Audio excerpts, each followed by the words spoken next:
या देवी सर्वभूतेषु शक्तिरूपेण संस्थिता। नमस्तस्यै नमस्तस्यै नमस्तस्यै नमो नमः। मग त्यानं बघा, उद्या 30 सप्टेंबर 2025 वार मंगळवार, उद्या शारदीय नवरात्र उत्सवातील 9वा दिवस। बघा, उद्या आलेली आहे 9वी माळ। खरं तर नवरात्रातील प्रत्येक दिवस हा आपल्या कुलदेवीला प्रसन्न करण्यासाठी, माता लक्ष्मीला घरात स्थिर करण्यासाठी, पैशांच्या अडचणी दूर करण्यासाठी आणि मनातील इच्छांची पूर्तता करण्यासाठी नवरात्रातील प्रत्येक दिवस हा अत्यंत प्रभावी मानला जातो।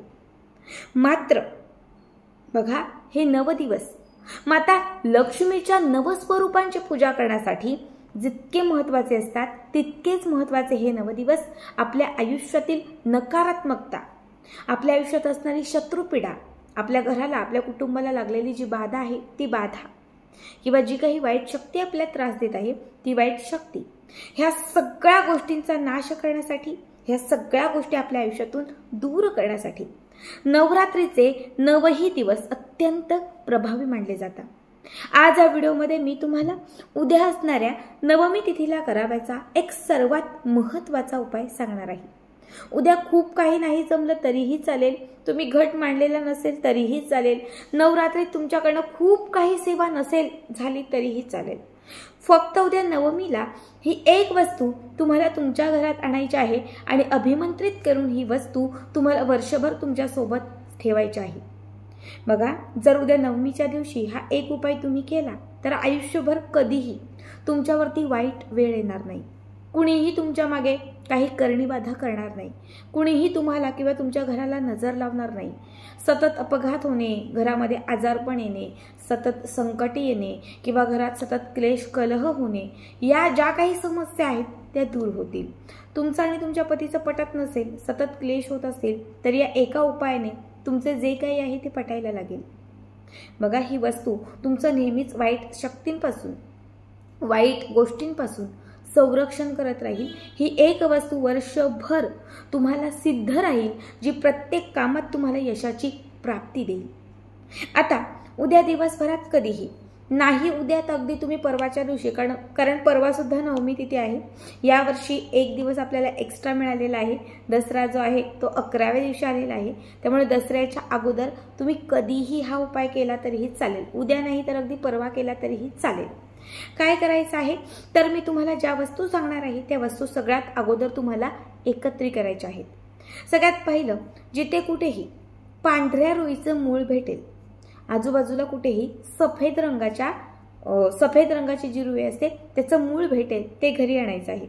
त्याच्यासोबत तुम्हाला 3 काड्यांची जी दुर्वा असते, ही 3 काड्यांची दुर्वा, एक 2-4 तुम्ही दुर्वा आणल्या तरीही चालतील, 2 ते 4 तुम्हाला दुर्वा आणायच्या आहेत। बघा, पांढऱ्या रुईचं मूळ, दुर्वा आणि जी गोकर्णाची वेळ असते, गोकर्ण, ज्याला ब्ल्यू रंगाची फुलं येतात, सफेद रंगाची फुलं येतात, कुठल्याही रंगाची फुलं चालतील, फक्त त्याचं एक छोटंसं मूळ तुम्हाला घरी आणायचं आहे आणि त्याच्यासोबत तुळशीचं मूळ।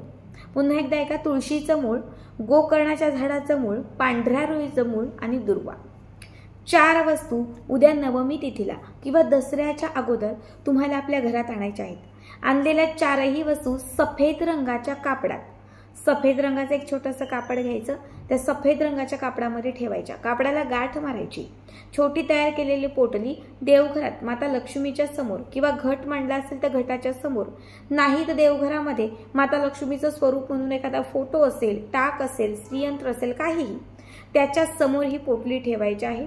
या पोटलीला वरती हळदी कुंकू अर्पण करायचं आहे, थोडं हळदी, थोडं कुंकू, त्याच्यानंतर एक तुपाचा, नाही तूप तर तेलाचा एक दिवा घ्यायचा आहे आणि हा दिवा त्या पोटलीला ओवाळायचा आहे। त्यानंतर उदबत्ती घ्यायची आहे, उदबत्ती सुद्धा तुम्हाला त्या पोटलीला ओवाळायची आहे, ती बाजूला लावायची आहे। इतकं करून झाल्यानंतर ती पोटली माता लक्ष्मीच्या समोरून उचलायची, काढून घ्यायची, आपल्या उजव्या हातात घ्यायची। कायम आपलं संरक्षण होण्यासाठी, नकारात्मकता आपल्या आयुष्यातून दूर होण्यासाठी, बाधा, संकट, क्लेश, कलह यांचा नाश होण्यासाठी माता लक्ष्मीला प्रार्थना करायची। ठीक आहे, याच्यानंतर तुम्हाला 7 वेळा दुर्गा स्तोत्र पठण करायचं आहे। दुर्गा स्तोत्र तुम्हाला येत नसेल, तुम्ही महाकाली स्तोत्र म्हणा, महाकाली स्तोत्र सुद्धा तुम्हाला येत नसेल तर बघा जे सिद्ध कुंजिका स्तोत्र आहे त्याचे पठण करा. पण तेही तुम्हाला येत नसेल, ताई आमच्याकडे पुस्तकच नाही, ताई आम्हाला नाही माहिती तो स्तोत्र, तर सरळ महालक्ष्मी अष्टकम 7 वेळा म्हणा. प्रत्येकाला महालक्ष्मी अष्टकम येत असेल, यूट्यूबला गुगलला तुम्हाला सहज मिळेल. नमस्ते सु महामाये श्रीपीठे सुरपूजिते शंखचक्र गदा हस्ते महालक्ष्मी नमस्तुते. हे महालक्ष्मी अष्टकम तुम्ही 7 वेळा म्हटलं तरीही चालेल. बघा जेवढ्या सेवा सांगितलेल्या आहेत त्यापैकी कुठलीही एक सेवा 7 वेळा करायची आहे. 7 वेळा ही सेवा केल्यानंतर ही जी पोटली आहे ती पुन्हा माता लक्ष्मीच्या समोर ठेवायची आहे. एक 2 ते 4 तास किंवा अगदी रात्रभर ही पोटली तुम्ही माता लक्ष्मीच्या समोर ठेवली तरीही चालेल. ठीक आहे. त्याच्यानंतर काय करायचं तर तावीज घ्यायचं. तुमच्या घरामध्ये तुमची मुलं आहेत, तुमचे पती आहेत, तुम्ही तुमच्या पतीसाठी हा उपाय करत आहात, मुलांसाठी हा उपाय करत आहात, तर तुम्हाला तुमच्या पतीसाठी, तुमच्या मुलांसाठी आणि स्वतःसाठी 3 तावीज घ्यायचे आहेत. घरामध्ये 5 सदस्य असतील तर 5 तावीज घ्या. घरामध्ये 2 सदस्य असतील 2 तावीज घ्या. घरात खूप सदस्य आहेत पण तुम्हाला फक्त तुमच्यासाठी हा उपाय करता येतं, स्वतःसाठी 1 तावीज घ्या. तुम्हाला ज्या ज्या व्यक्तींसाठी हा उपाय करायचा आहे तेवढ्या तावीज तुम्हाला घ्यायच्या आहेत. आता काय करायचं तर हे कापड सोडायचं, सफेद रंगाचं हे कापड सोडायचं.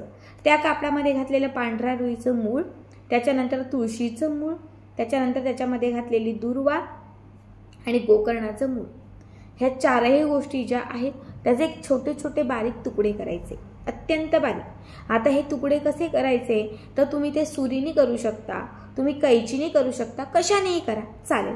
फक्त छोटे छोटे तुम्हाला नखाने जमतील तर त्याच्याने करा तुम्ही, म्हणजे हाताने करा चालेल. कशानेही तुम्हाला छोटे छोटे या वस्तूंचे तुकडे करायचे आहेत. आणि जे पण तावीज घेतलेलं आहे त्या तावीजमध्ये त्याचं झाकण काढायचं, त्या तावीजमध्ये ते दाबायचं, नंतर झाकण पुन्हा लावून ते पॅक करायचं. पुन्हा दुसरी तावीज घ्या, पुन्हा त्या दुसऱ्या तावीजमध्ये साहित्य घाला, पुन्हा तिचं झाकण लावून पॅक करा. आता जेवढ्या तुम्ही तावीज बनवलेल्या आहेत त्या तावीज काळ्या रंगाच्या किंवा लाल रंगाच्या धाग्यामध्ये बांधायच्या आणि ज्या व्यक्तीसाठी हा उपाय केलेला आहे त्या व्यक्तीला त्या गळ्यात परिधान करायला सांगायच्या. गळ्यात परिधान केलं तरीही चालतील किंवा उजव्या हाताच्या दंडाला, उजव्या हाताच्या या भागाला लावलं तरीही चालतील. बघा या तावीजमध्ये घातलेलं जे साहित्य आहे ते नेहमीच तुमचं नकारात्मकतेपासून संरक्षण करतील. इडापिडा, संकट, क्लेश, कलह, दुःख, दारिद्र्य या सगळ्या गोष्टींपासून नेहमीच तुमचं रक्षण करत राहतील. नेहमी तुम्हाला यश देतील, बरकत देतील, कुणाची बाधा लागणार नाही, कुणीही तुमच्यावरती करणी करणार नाही.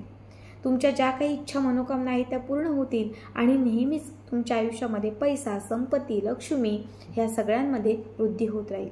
खूप साधा सोपा उपाय आहे, उद्या नक्की करा. आता तुम्हाला जर एखादं मूळ नाही भेटलं, तर आम्हाला पांढऱ्या रुईचं नाही मूळ भेटलं, तुमच्याकडे गोकर्णाचं मूळ असेल तुम्ही ते घ्या, तुळशीचं मूळ प्रत्येकाच्या घरामध्ये असतं तुम्ही ते घ्या, दुर्वा कुठेही मिळेल तुम्ही ती घ्या. एखादं मूळ नाही भेटलं पण जेवढं साहित्य असेल तेवढं साहित्य तरी घ्या आणि हा उपाय आवर्जून करा.